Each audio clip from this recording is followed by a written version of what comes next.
Assalamualaikum warahmatullahi wabarakatuh. Bismillah, alhamdulillah, wassalatu wassalamu ala rasulillah. La hawla wa la quwwata illa billah, amma ba'd. Puji syukur kepada Allah subhanahu wa ta'ala atas semua limpahan karunia nikmatnya. Salawat serta salam mari kita selalu aturkan kepada Nabi kita Muhammad sallallahu alaihi wasallam. Semoga kita mendapatkan syafaat beliau hingga yaumul akhir. Para jamaah sekalian, sebelumnya telah kita bahas bagaimana Nabi menyampaikan khutbahnya yang terakhir yang dikenal dengan khutbah wada. Ada 7 poin yang beliau sampaikan. Saya ulang kembali untuk mengingatnya. Yang pertama adalah, kata beliau, janjian kita bukan ketemu di dunia, tetapi di akhirat. Yang kedua, yang aku takutkan kepada kalian adalah bukan kalian itu miskin, tetapi yang aku takutkan ketika harta itu sudah dibukakan untuk kalian, kalian kemudian berlomba-lomba untuk mendapatkannya. Dan yang ketiga, tentang sholat. Allahu as-sholah, as-sholah. Jagalah sholat, jagalah sholat. Dan yang keempat, agar kita ini berbuat baik kepada istri, anak, dan keluarga yang lain. Kemudian yang kelima adalah, beliau mengatakan, seorang hamba telah diberi pilihan. Di antara pilihan itu adalah memilih kehidupan dunia atau segera ingin bertemu dengan kekasihnya, yaitu Allah Subhanahu wa ta'ala. Kemudian beliau memilih ingin segera berjumpa dengan kekasihnya Allah Subhanahu wa ta'ala. Kemudian yang keenam, mendoakan kita semuanya, umat-umat terdahulu dan kita juga, yaitu semoga Allah menolong kalian, menolong kita, semoga Allah menjaga kita, dan semoga Allah meneguhkan iman kita. Yang ketujuh, yang terakhir adalah, sampaikan salam cintaku ini kepada umatku yang belum pernah melihat aku, pun sekaligus saya juga belum pernah melihat mereka, sampai nanti hari kiamat. Nah, para jamaah sekalian, sebelum beliau turun dari mimbar, kemudian ada sesuatu yang luar biasa yang beliau sampaikan, yaitu mangkungtu qad jalattu fahadha dhahri. Barang siapa yang pernah aku sakiti, aku cubit mungkin atau aku pukul, maka inilah punggungku, kata Nabi. Yang pernah aku pukul, silahkan maju ke depan, ini punggungku, aku serahkan. Atau dalam bahasa Islamnya disebut dengan kisos. Kemudian yang kedua, waman ahadtuhu mala, dan barang siapa yang pernah aku pinjami berupa harta, maka tagihlah sekarang. Luar biasa ini ya. Jadi beliau tidak mentang-mentang Nabi kemudian mengatakan, kalaulah saya punya utang kepada sahabatku atau pernah menyakiti mereka, tentunya lah mereka pasti akan memaafkan aku atau membebaskan dari utang itu. Lawang saya ini Nabi yang telah menunjukkan mereka kepada jalan yang benar. Tetapi tidak begitu. Beliau tetap mengatakan, siapa yang pernah aku pukul, inilah tubuhku, silahkan dibalas. Siapa yang pernah aku pinjami uang, silahkan tagih aku sekarang, barangkali aku lupa, walaupun nilainya sedikit. Luar biasa. Jadi masalah hutang ini, Bu, ya. Masalah hutang ini kalau kita tidak hati-hati, kemudian belum tersampaikan, belum terbayarkan, terus kita meninggal, naudzubillah ya, ini nanti akan menjadi tanggungan akhirat, menjadi urusan akhirat. Bahkan orang yang mati syahid pun dia akan tetap ditahan sebelum utangnya terbayarkan. Orang mati syahid tapi masih meninggalkan utang. Orang mati syahid itu kan bebas nanti, bisa kemana-mana gitu. Tetapi kalau dia masih punya utang, dia akan tertahan sampai nanti hari kiamat. Oleh sebab itu para jemaah sekalian yang mungkin umurnya sudah mendekati, ya, kalau masih punya utang silakan diberitahu anak cucunya, sehingga nanti barangkali belum bisa menyelesaikan, nanti bisa diselesaikan anak cucunya. Jangan sampai punya utang keluarganya tidak ada yang tahu, kemudian meninggal dalam keadaan masih mempunyai utang. Naudzubillah, ya. Itu yang pertama. Yang kedua yang boleh sampaikan kisos tadi, ya. Kisos. Barangkali ada yang pernah saya sakiti, maka silakan membalas saya. Para jamaah sekalian, semua sahabat ini diam. Yang awalnya menangis, ada suara tangisan, kemudian diam. Sopo ya kira-kira sing berani menagih Nabi, atau berani membalas Nabi. Tiba-tiba dari kejauhan ada orang yang berteriak, mengatakan, "Aqtastu minka ya Rasulullah. Aqtastu minka ya Rasulullah." Aku minta kisos darimu ya Rasulullah. Aku minta kisos darimu. Semua sahabat mencari-cari, dari mana sumber suara ini? Sebab yang hadir pada waktu itu banyak mungkin. Maka terlihatlah oleh mereka ada seorang yang berdiri. Sinten, Pak? Ukasah. Ukasah ini rada terkenal kisah ini. Ukasah berdiri. Aqtastu minka ya Rasulullah. Aku ingin minta kisos darimu ya Rasulullah. Maka kemudian pandangan mereka tertuju kepada Ukasah dengan tatapan yang geram. Apa yang terjadi dengan Ukasah?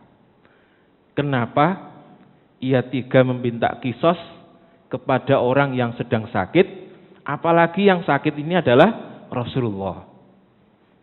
Kemudian Nabi mengatakan, silahkan wahai Ukasah, silahkan. Begitu Nabi mengatakan silahkan, Umar berdiri. Fidaka bi abi wa ummi ya Rasulullah. Aku gantinya ya Rasulullah. Kemudian diikuti oleh sahabat yang lain, Abu Bakar, Sayyidina Ali, Utsman dan lainnya. Semua mengatakan, aku ya Rasulullah, aku saja ya Rasulullah. Dan seterusnya. Semua meminta kepada Nabi untuk menggantikan beliau. Kemudian Ukasah ke depan. Begitu Ukasah sampai di hadapan Sayyidina Abu Bakar, Abu Bakar mengatakan, wahai Ukasah, fa'alta ma qad fa'alallahu laka bi rasulika. Ya Ukasah, apakah engkau akan minta kisos kepada Rasulullah? Padahal Rasulullah telah melakukan sesuatu yang terbaik untukmu. Apa maksud daripada Sayyidina Abu Bakar ini? Jadi beberapa waktu sebelumnya, ini Nabi pernah mengatakan bahwa ada 70.000 orang yang nanti akan masuk surga tanpa dikisos, tanpa dihisab. Jadi sebelumnya beliau bercerita tentang kehidupan surga. Kehidupan surga itu begini. Dan kemudian beliau mengatakan ada 70.000 orang yang nanti akan masuk surga tanpa dihisab. Tiba-tiba Ukasah ini berdiri. Ya Rasulullah, ya Rasulullah. Wa ma bika ya Ukasah. Apa yang engkau kendaki wa Ukasah? Kata Ukasah, ya Rasulullah, ud'ullaha li an akuna ahlul jannah. Wahai Rasulullah, doakan aku agar aku menjadi ahli surga. Doakan aku agar aku termasuk di antara 70.000 orang yang masuk surga tanpa dihisab. Ini permintaan daripada Ukasah. Nah, sebelum kita bahas respon Nabi, tadi kan Nabi mengatakan ada 70.000 orang yang masuk surga tanpa dihisab. Kira-kira ya, kalau hanya 70.000, Kita ini termasuk mboten? Abot sangat kita nih. Abot kita nih. Padahal jumlah sahabat terakhir itu ada berapa kemarin? 124.000. 124.000. Belum lagi nanti tabi'in, para wali, salafus soleh, berapa jumlahnya ini? Sementara amalan-amalan kita ini tidak ada apa-apanya dibanding pendahulu-pendahulu kita. Jadi rasanya sulit kalau kita ini termasuk daripada yang 70.000 orang ini. Tetapi harapan masih ada.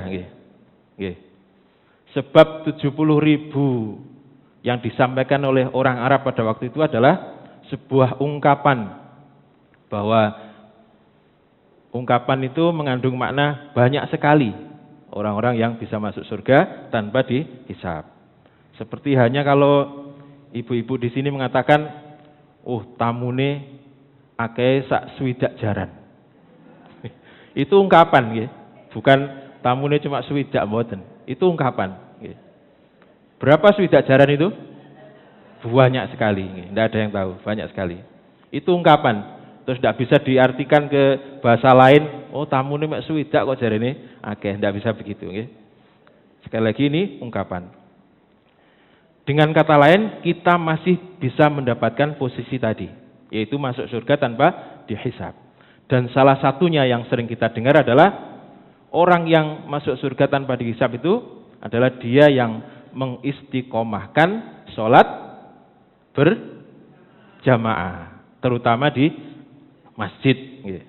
Dan mudah-mudahan Allah menolong kita semuanya agar kita bisa beristiqomah untuk sholat berjamaah di masjid kita yang tercinta ini. Amin ya rabbal alamin. Lalu bagaimana dengan respon Nabi ketika Ukasah mengatakan, doakan saya agar termasuk di antara 70.000 orang itu ya Rasulullah. Kemudian beliau mengatakan, anta minhum ya Ukasah, engkau adalah bagian dari mereka ya Ukasah. Maka Ukasah ini kemudian senangnya bukan main, alhamdulillah ya Allah, alhamdulillah saya termasuk di antara orang-orang yang masuk surga tanpa dihisab. Kemudian ada sahabat lagi yang angkat tangan, saya juga ya Rasulullah. Apa jawaban Nabi? Sabaqakumul Ukasah, bahwa Ukasah telah mendahului kalian. Berarti doa ini khusus untuk Ukasah, satu-satunya orang yang pernah didoakan Nabi agar termasuk di antara 70.000 orang yang masuk surga tanpa dihisab. Maka dengan sebab inilah ketika Ukasah ini maju ke depan untuk mengkisos Nabi, Abu Bakar menghadang Ukasah dan mengatakan, wahai Ukasah, beginikah balasanmu kepada orang yang telah berbuat sesuatu yang terbaik untukmu. Apa berarti yang terbaik, Pak? Didoakan masuk surga tanpa dihisab. Aqtastu minhu ya Abu Bakrin fa huwa yurid. Jawaban Ukasah. Jawaban Ukasah, aku akan mengambil kisos darinya ya Abu Bakar, sebab dia yang mau, Nabi yang mau. Jawaban Ukasah. Melihat Ukasah dihadang beberapa sahabat ini, kemudian Nabi mengatakan, da'hu ya Abu Bakrin, da'hu ya Umar, Ali dan seterusnya. Da'hu ya sahabati, wahai sahabatku semuanya. Biarkan Ukasah kemari, wahai Umar, wahai Ali dan seterusnya. Kemudian ketika Ukasah sudah berdiri di hadapan Nabi, lalu Nabi bertanya, kapan aku memukulmu wahai Ukasah? Bagaimana ceritanya? Kemudian Ukasah ini bercerita, ya Rasulullah, dulu waktu perang Badar, bukankah engkau meluruskan barisan tentara itu? Dan disitulah aku berdiri agak maju.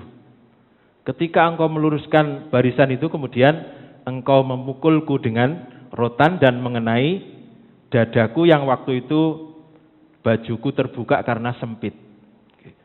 Itu kata Ukasah. Masya Allah. Dan itu terasa sakit, kata Ukasah. Sekarang karena engkau yang meminta, maka aku memberanikan diri untuk mengkisosmu. Ini sahabat yang lain semakin geram nih, geremet-geremet nih. Kok ono umat sing koyok ngene jadi. Kalau bahasa kita sekarang, kok ono umat sing koyok ngene iki. Gak punya rasa toleransi. Apalagi dengan Nabi. Kemudian Nabi mengatakan, ambil rotannya ya Ukasyah. Ambil rotannya. Bagian mana yang dulu aku pukul, yang pernah aku pukul? Bagian dada ya Rasulullah, kata Ukasyah. Kemudian Nabi membuka dadanya, dan Ukasyah yang sudah siap dengan rotannya, ini sudah siap. Semua sahabat tidak ada yang tega untuk menyaksikan apa yang diperbuat oleh Ukasyah. Semuanya merunduk. Semua merunduk, tidak ada yang tega melihat Ukasyah ini berbuat kepada Nabi. Nah, setelah Ukasyah melihat dada Nabi terbuka, tiba-tiba ia menjatuhkan rotannya ini, kemudian memeluk Nabi, memeluk dadanya, dan mencium dadanya, mengecup dadanya, sambil mengatakan, uhibbuka ya Rasulullah, fidaka bi abi wa ummi. Uhibbuka ya Rasulullah. Apa artinya, Bu? Aku sangat mencintaimu ya Rasulullah. Aku sangat mencintaimu. Ayah dan ibuku sebagai tebusan, kata Ukasyah. Kata Ukasyah ini, saya menginginkan ada bagian tubuhmu yang aku sentuh, yang sahabat lain tidak bisa menyentuhnya. Dan aku ingin sekali menyentuh keringatmu di bagian tubuhku ini.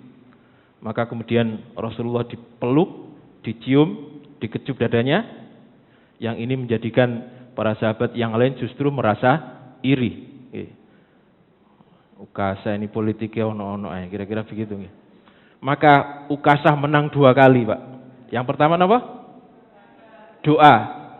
Doa agar masuk surga tanpa dihisab. Yang kedua bisa menyentuh dada Nabi.